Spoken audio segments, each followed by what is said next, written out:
Good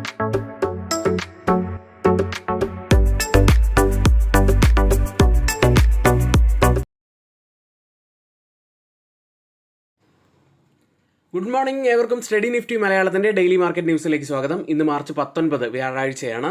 നിഫ്റ്റിയിലേക്ക് വന്നാൽ തുടർച്ചയായിട്ടുള്ള മൂന്നാമത്തെ ദിവസവും പോസിറ്റീവിലാണ് ക്ലോസ് ചെയ്യുന്നത്. ഇന്ത്യ വിക്സ് തുടർച്ചയായിട്ടുള്ള മൂന്നാമത്തെ ദിവസവും ഇടിയുകയുണ്ടായി. റുപ്പി പുതിയ ഓൾ ടൈം ലോ ടച്ച് ചെയ്യുകയുണ്ടായി. കഴിഞ്ഞ 3 ദിവസങ്ങളായിട്ട് ഇന്ത്യൻ വിപണിയിൽ നല്ലൊരു പോസിറ്റീവ് സെൻറ്റിമെൻറ്റ്സ് കണ്ടുവരികയായിരുന്നു. പക്ഷേ ഇന്ന് അതെല്ലാം മാറുകയാണ്. ഇറാനിലെ സൗത്ത് പാസ് ഗ്യാസ് ഫീൽഡും സമീപ എനർജി ഇൻഫ്രാസ്ട്രക്ചറും US-ഉം ഇസ്രയേലും നടത്തിയ ആക്രമണം തന്നെയാണ് ഇന്നത്തെ വിഷയമായി വരുന്നത്. ഗ്ലോബൽ മാർക്കറ്റ് ടെൻഷനുകൾ ഉയർന്നിരിക്കുകയാണ്. ബ്രന്റ് ക്രൂഡ് $105 പെർ ബാരൽ എന്ന നിലയിൽ ഉയർന്നിരിക്കുകയാണ്. 2% നേട്ടമാണ് ഇന്നലെ ഉണ്ടാക്കിയത്. ഇന്നലത്തെ ക്ലോസിംഗ് വെച്ച് നോക്കുകയാണെങ്കിൽ 550-ലേറെ പോയിന്റ്സിന്റെ ഒരു ഗ്യാപ് ഡൗൺ ഓപ്പണിങ്ങിനാണ് സാധ്യത കാണുന്നത്. കൂടാതെ ഗ്ലോബൽ മാർക്കറ്റുകളിലെ പ്രധാനപ്പെട്ട വിപണികളെല്ലാം ഇടിവിൽ തന്നെയായിരുന്നു. ഇന്നലെ അമേരിക്കൻ സെൻട്രൽ ബാങ്ക് ആയിട്ടുള്ള ഫെഡറൽ റിസർവിന്റെ FOMC മീറ്റിംഗ് അവസാനിച്ചിരുന്നു. പലിശ നിരക്കുകളിൽ മാറ്റം വരുത്തിയിട്ടില്ല. ഈ വർഷം ഒരു റേറ്റ് കട്ട് മാത്രം എന്ന സൂചനയും കൂടാതെ ഉയർന്ന എണ്ണവിലയും US, ഇസ്രായേൽ, ഇറാൻ സംഘർഷവും മൂലം സാമ്പത്തിക അനിശ്ചിതത്വം കൂടിയ സാഹചര്യവും ഫെഡ് ചൂണ്ടിക്കാട്ടുകയുണ്ടായി. ഈ കാരണങ്ങൾ കൊണ്ടാണ് വാൾസ്ട്രീറ്റ് വലിയ തോതിൽ തന്നെ ഇടിഞ്ഞത്. നാസ്ഡാക്ക് 1.46% ഇടിഞ്ഞു. ഡൗ ജോൺസ് 1.63% ഇടിവുണ്ടാക്കി. S&P 500 1.36% ഇടിഞ്ഞു. ഇനി 11 സെക്ടറുകളിൽ കൂടുതൽ ഇടിവുണ്ടാക്കിയത് കൺസ്യൂമർ സ്റ്റാപ്പിൾസ് ആയിരുന്നു. 2.4% ഇടിഞ്ഞു. Consumer discretionary 2.32% ഇടിവുമുണ്ടാക്കി. US-ൽ ലിസ്റ്റ് ചെയ്ത ഇന്ത്യൻ കമ്പനികളുടെ പ്രകടനം നോക്കുകയാണെങ്കിൽ ബാങ്കിങ് സൈഡിലാണ് വലിയ ഇടിവുണ്ടായിരിക്കുന്നത്. HDFC ബാങ്ക് 7% ഇടിഞ്ഞു. ICICI ബാങ്ക് 3% ഇടിവുണ്ടാക്കി. ടെക് സൈഡിൽ ഇൻഫോസിസ് 2% ഇടിഞ്ഞപ്പോൾ വിപ്രോ 1.35% ഇടിഞ്ഞത്. ഡോക്ടർ റെഡ്ഡി ലബോറട്ടറീസ് 2.25% ഇടിവുണ്ടാക്കി. ഇതിനോടൊപ്പം ചേർത്ത് വായിക്കാനുള്ള മറ്റൊരു വാർത്ത എന്ന് പറയുന്നത് ഖത്തറിൽ നിന്നുള്ള ഒരു അറിയിപ്പാണ്. ഇറാൻ മിസൈൽ ആക്രമണം ഒരു പ്രധാനപ്പെട്ട LNG എക്സ്പോർട്ട് പ്ലാന്റിന് നാശം വരുത്തിയിട്ടുണ്ട് എന്നുള്ള രീതിയിലുള്ള ഒരു വാർത്ത വരുന്നുണ്ട്. ഇതോടെ ബ്രന്റ് ഫ്യൂച്ചേഴ്സ് $111 ഇപ്പോൾ ട്രേഡ് ചെയ്യുന്നത്. 4% നേട്ടത്തിലാണ്. യൂറോപ്യൻ വിപണികളും ഇടിഞ്ഞു തന്നെയാണ് ക്ലോസ് ചെയ്തിട്ടുള്ളത്.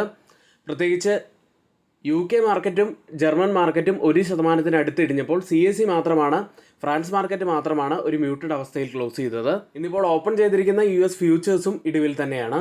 ഇനി ഗോൾഡ് പ്രൈസിലേക്ക് വരുമ്പോൾ 2% ഇടിവാണ് ഇന്നലെ സ്പോട്ട് ഗോൾഡിൽ ഉണ്ടായത്. കേരളത്തിലെ ഗോൾഡ് പ്രൈസ് ഇന്നലെ പവന് 1,15,440 എന്ന നിലയിലായിരുന്നു. ഇനി ക്രിപ്റ്റോ കറൻസിയിൽ ബിറ്റ്കോയിൻ $70,000 5% ഇടിവിലാണ് ഇപ്പോൾ ഉള്ളത്.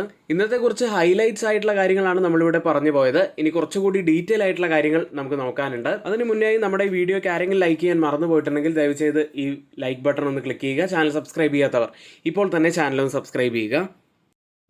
കഴിഞ്ഞ ദിവസമാണ് വളരെ പോസിറ്റീവായിട്ടുള്ള ഇന്ത്യയുടെ രണ്ടാമത്തെ LPG കയറ്റുമതി കപ്പൽ ഗുജറാത്ത് തുറമുഖത്ത് സുരക്ഷിതമായി എത്തി എന്നുള്ള വാർത്ത നമ്മൾ പറഞ്ഞിരുന്നത്. പക്ഷേ ഇന്നിത് വളരെ നെഗറ്റീവായിട്ടുള്ള ഒരു വാർത്തയാണ്. മിഡിൽ ഈസ്റ്റ് മേഖലയിൽ സംഘർഷം ശക്തമാകുന്നു എന്നുള്ള വാർത്തകൾ തന്നെയാണ് വരുന്നത്. ഇന്ധന അടിസ്ഥാന സൗകര്യങ്ങൾ ലക്ഷ്യമിട്ട് നടത്തുന്ന ആക്രമണങ്ങൾ വിപണിയിൽ വലിയ ആശങ്ക സൃഷ്ടിച്ചിരിക്കുകയാണ്. ഇതോടെ ഗ്ലോബൽ സപ്ലൈ കുറയുമെന്ന ഭയം ശക്തമാവുകയാണ്. ഖത്തർ ബുധനാഴ്ച അറിയിച്ചത് ഇറാൻ നടത്തിയ മിസൈൽ ആക്രമണത്തിൽ അവരുടെ പ്രധാനപ്പെട്ട LNG liquefied natural gas export ഫെസിലിറ്റിക്ക് കേടുപാടുകളുണ്ടായി.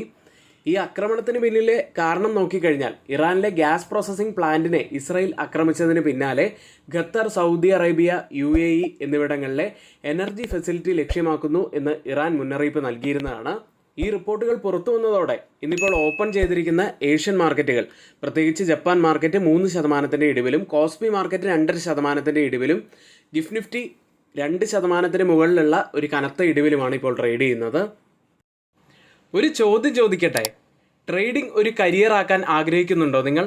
പക്ഷേ ഒരുപാട് സ്ഥലങ്ങളിൽ നിന്നും പരിമിതമായ അറിവ് കൊണ്ട്, സോഷ്യൽ മീഡിയ ടിപ്പുകൾ കൊണ്ടും ശരിയായ റിസ്ക് മാനേജ്മെന്റ് ഇല്ലാത്തതും കൊണ്ട് നഷ്ടം സംഭവിക്കുന്നുണ്ടോ?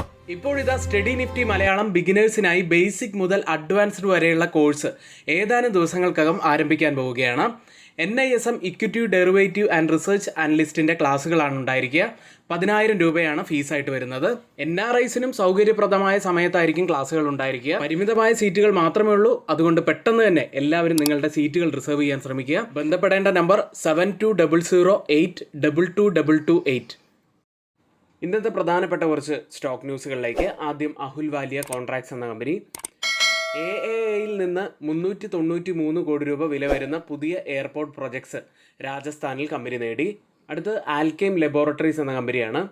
ഉജ്ജയിനിൽ പുതിയ ഫാക്ടറി തുടങ്ങാൻ 30 ഏക്കർ ഭൂമി കമ്പനി സ്വന്തമാക്കി. 533 കോടി രൂപയുടെ ഇൻവെസ്റ്റ്മെൻറ്റാണ് കമ്പനി നടത്തുക. അടുത്ത മണപ്പുറം ഫിനാൻസ് എന്ന കമ്പനിയാണ്. ബെയിൻ ക്യാപിറ്റൽ 4385 കോടി രൂപ ഇൻവെസ്റ്റ് ചെയ്ത് ജോയിൻറ്റ് കൺട്രോൾ എടുക്കാൻ RBI അനുമതി നൽകി. അടുത്ത നസാറ ടെക്നോളജീസ് ആണ്. 918 കോടി രൂപ നൽകി UK സോഷ്യൽ ഗെയിമിംഗ് കമ്പനിയിൽ 50% സ്റ്റോക്ക് കമ്പനി സ്വന്തമാക്കി. മറ്റൊരു കമ്പനി GR ഇൻഫ്ര പ്രൊജക്ട്സ് എന്ന കമ്പനിയാണ്. 2440 കോടി രൂപയുടെ ഹൈവേ പ്രൊജക്റ്റിൽ ലോവർ ബിഡറായി കമ്പനിയാണ് തിരഞ്ഞെടുത്തത്. അടുത്ത മസ്ഗോൺ ഡോക്ക് ഷിപ്പ് ബിൽഡേഴ്സ് എന്ന കമ്പനി SCAയുമായി $39 മില്യൺ കരാറ് കമ്പനി ഒപ്പുവെച്ചു. മറ്റൊരു company Natco pharma. Agro chemical business demerger പരിഗണിക്കാൻ മാർച്ച് 24 ബോർഡ് യോഗം ചേരും. അൾട്രാടെക് സിമെൻറ്റുമായി ബന്ധപ്പെട്ട ഒരു വാർത്തയാണ്. സോളാർ പവർ ഉപയോഗിക്കാൻ 19.2 കോടി രൂപ കമ്പനി ഇൻവെസ്റ്റ് ചെയ്യും. മറ്റൊരു വാർത്തയുള്ളത് തമിഴ്നാട് മെർക്കൻറ്റൈൽ ബാങ്കിനെ സംബന്ധിച്ചതാണ്. ഇൻകം ടാക്സ് ഡിപ്പാർട്ട്മെൻറ്റ് 204 കോടി രൂപയുടെ ഡിമാൻഡ് നോട്ടീസ് കമ്പനിക്ക് നൽകിയിരിക്കുന്നു. ഡൽഹി വെറിയുമായി ബന്ധപ്പെട്ട ഒരു വാർത്ത. International parcel service UK, Canada, Australia വരെ കമ്പനി വിപുലീകരിച്ചു. ഇനി ഇന്ന് F&O സെഗ്മെൻറ്റിൽ ബാനായ സ്റ്റോക്ക് സെയിൽ, സമ്മൻ ക്യാപിറ്റൽ തുടങ്ങിയവയാണ്. ഇനി ഇന്നലത്തെ FIDA ആക്ടിവിറ്റിയിലേക്കാണ്. FISൻ്റെ സെല്ലിംഗ് നല്ല രീതിയിൽ തന്നെ ഇന്നലെ കുറഞ്ഞതായിട്ട് കാണാൻ കഴിയും. FIS ഇന്നലെ 2714 കോടി രൂപയ്ക്കാണ് ക്യാഷ് മാർക്കറ്റിൽ സെല്ല് ചെയ്ത്. DIs ആവട്ടെ 3253 കോടി രൂപയ്ക്ക് ബൈ ചെയ്തു. ഇന്ന് നമ്മൾ നിഫ്റ്റിയിലും ബാങ്ക് നിഫ്റ്റിയിലും ശ്രദ്ധിക്കേണ്ട പ്രധാനപ്പെട്ട കുറച്ച് കാര്യങ്ങളിലേക്കാണ്. 23,778-ൽ 197 പോയിൻറ്റ്സ് ഉയർന്നാണ് നിഫ്റ്റി ഇന്നലെ ക്ലോസ് ചെയ്യുന്നത്. ഇന്നലെ നമ്മൾ നിഫ്റ്റിയെക്കുറിച്ച് ചില കാര്യങ്ങൾ പറഞ്ഞിരുന്നു. ആ വീഡിയോ ഒന്ന് കണ്ടുവരാം. ക്ലോസിംഗ് വെച്ചിട്ടുണ്ട്. നിഫ്റ്റിയെ സംബന്ധിച്ച് ഇനി പ്രധാനപ്പെട്ടതാവാൻ സാധ്യതയുള്ളത് 23,760 മുതൽ 23,850 വരെയുള്ള ഈ ഒരു അപ്സൈഡിലെ സോണാണ്. ഇനി തിരികെ വരാം. നിഫ്റ്റിയിൽ ഇന്നലെ ടച്ച് ചെയ്ത ഹൈ എന്ന് പറയുന്നത് 23,862 അതായത് ഇന്നലത്തെ പ്രീ മാർക്കറ്റ് വീഡിയോയിൽ നമ്മൾ പറഞ്ഞതുപോലെ ആ ഒരു സോണിന് തൊട്ട് മുകളിലായി ടച്ച് ചെയ്തതിന് ശേഷമാണ് ഒരു റിവേഴ്സൽ സംഭവിച്ചിരിക്കുന്നത്. ഇത്തരത്തിൽ ധാരാളം കാര്യങ്ങൾ നമ്മൾ എല്ലാ ദിവസവും പറഞ്ഞു പോകുന്നുണ്ട്. അപ്പോൾ ഇനി ഈ ഒരു സോൺ ബ്രേക്ക് ചെയ്യേണ്ടതായിട്ടുണ്ട്. ഈ ഒരു സോൺ ബ്രേക്ക് ചെയ്ത് കഴിഞ്ഞാൽ അപ്സൈഡിലെ ഈ ഒരു റെസിസ്റ്റൻറ്റ് ട്രെൻഡ് ലൈൻ കൂടി പ്രധാനപ്പെട്ടതാണ്. നിഫ്റ്റിയെ സംബന്ധിച്ച് മാർച്ച് 16-ാം തീയതിയിലെ ലോ ആയിട്ടുള്ള 22,956 തന്നെയാണ് ഇനി ഡൗൺ സൈഡിൽ ശ്രദ്ധിക്കേണ്ട ഒരു ലെവലായിട്ട് വരുന്നത്. നിഫ്റ്റി തുടർച്ചയായിട്ടുള്ള രണ്ടാമത്തെ ദിവസവും പ്രീവിയസ് ഡേ ഹൈക്ക് മുകളിലായിട്ടാണ് ക്ലോസ് ചെയ്തിരിക്കുന്നത്. വീക്ക്ലി ഓപ്പൺ ഇൻട്രസ്റ്റ് ഡാറ്റ പ്രകാരം ഒരു റെസിസ്റ്റൻസ് ആവാൻ സാധ്യതയുള്ളത് 24,000-ഉം സപ്പോർട്ട് ആവാൻ സാധ്യതയുള്ളത് 23,500-ഉമാണ്. ബാങ്ക് നിഫ്റ്റിയിലേക്ക് 55,326-ൽ 450 പോയിൻറ്റ്സ് ഉയർന്നാണ് ബാങ്ക് നിഫ്റ്റി ഇന്നലെ ക്ലോസ് ചെയ്യുന്നത്. ബാങ്ക് നിഫ്റ്റിയിൽ നമുക്ക് നല്ല റിവേഴ്സൽ ലഭിച്ചിരുന്നു. ഡൗൺ സൈഡിലെ ഈ ഒരു സപ്പോർട്ട് സോണിൽ നിന്നും കൃത്യമായിട്ടുള്ള ഒരു റിവേഴ്സൽ ലഭിച്ചിട്ടുണ്ട്. തുടർച്ചയായിട്ടുള്ള 3 ദിവസമായിട്ടും ബാങ്ക് നിഫ്റ്റി പോസിറ്റീവിൽ തന്നെയാണ് ക്ലോസ് ചെയ്യുന്നത്. അപ്സൈഡിൽ ഇനി പ്രധാനപ്പെട്ട ഒരു റെസിസ്റ്റൻസ് ഏരിയ ആവാൻ സാധ്യതയുള്ളത് 56,120-ഉം ഡൗൺ സൈഡിൽ ഒരു സപ്പോർട്ട് ആവാൻ സാധ്യതയുള്ളത് 54,989-ഉമാണ്. ബാങ്ക് നിഫ്റ്റിയെ സംബന്ധിച്ച് ഒരു റെസിസ്റ്റൻസ് ആവാൻ സാധ്യതയുള്ളത് 56,000-ഉം സപ്പോർട്ട് ആവാൻ സാധ്യതയുള്ളത് 55,000-ഉമാണ്. ഇന്നിവിടെ നമ്മൾ പറഞ്ഞ എല്ലാ കാര്യങ്ങളും ഏറ്റവും ഓതറൈസ്ഡ് ആയിട്ടുള്ള സൈറ്റുകളായ Money Control, Mint, Reuters, CNBC, Financial Express തുടങ്ങിയ മാധ്യമങ്ങളിൽ നിന്നാണ് എടുത്തിരിക്കുന്നത്. മറ്റുള്ളവയെല്ലാം നമ്മുടെ വ്യൂസ് മാത്രമാണ്. ഒരിക്കലും അത് റെക്കമെൻഡേഷനല്ല, നിങ്ങളുടെ എഡ്യൂക്കേഷണൽ പർപ്പസിന് വേണ്ടി മാത്രമാണ് ഷെയർ ചെയ്യുന്നത്. എങ്കിൽ ഇന്നത്തെ ഈ വീഡിയോ ഇവിടെ പൂർത്തിയാവുന്നു. ഏവർക്കും നന്ദി.